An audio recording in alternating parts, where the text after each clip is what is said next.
Всех приветствую, коллеги, рыбаки и сталкеры. Вот так можно смотреть на колбасу, только охотничий русский спаниель. Носом вводит, будь здоров. Решил я колбаски пожарить. Супер! Нифига ничего не нашел.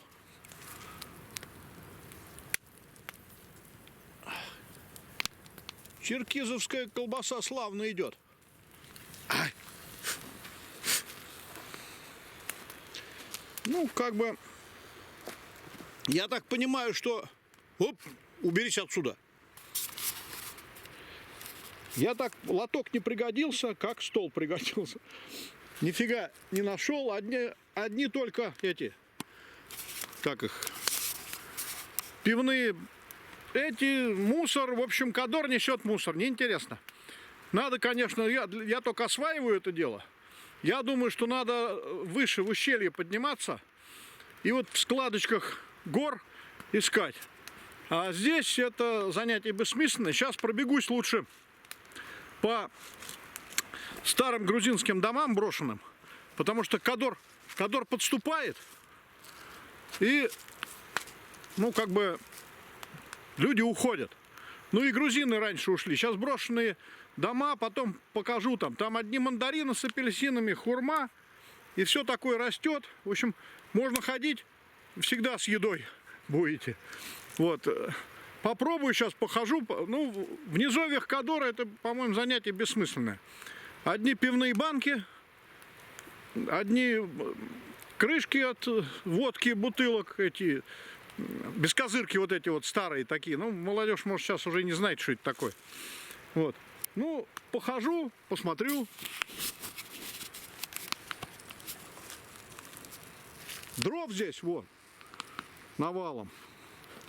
Если кто-то надумает сюда ехать, здесь хорошо. Но единственное, что я уже наконец-то для себя все-таки усвоил, что без транспорта тут делать нечего. Вот в горах снег, но он подтаял уже. Вот там, в той стороне Грузия, вон там. Ну а там туда Россия, вон туда, за горы. Это Большой Кавказский хребет. И Кадорское ущелье, где вот как раз самая вот война-то была с грузинами там, и чечены там ходили. В общем, это такое место довольно знаменитое. Сюда стреляли даже вот оттуда с моря, в какое-то вот там море, вот речка впадает в море, это буквально здесь вот, ну, метров 700, наверное. С корабля стреляли туда, в ущелье, прям попадали прям четко ракетой туда. Это мне уже абхазы рассказывают. Ну, одним словом, вот для себя я так осваиваю этот момент, ну... В низовьях, конечно, делать нечего. Надо в ущельях, там, где все компактно расположено. А здесь все разбредается по долине, разделено на 3 рукава, и не очень тут особо найдешь чего. Ну, вот так вот.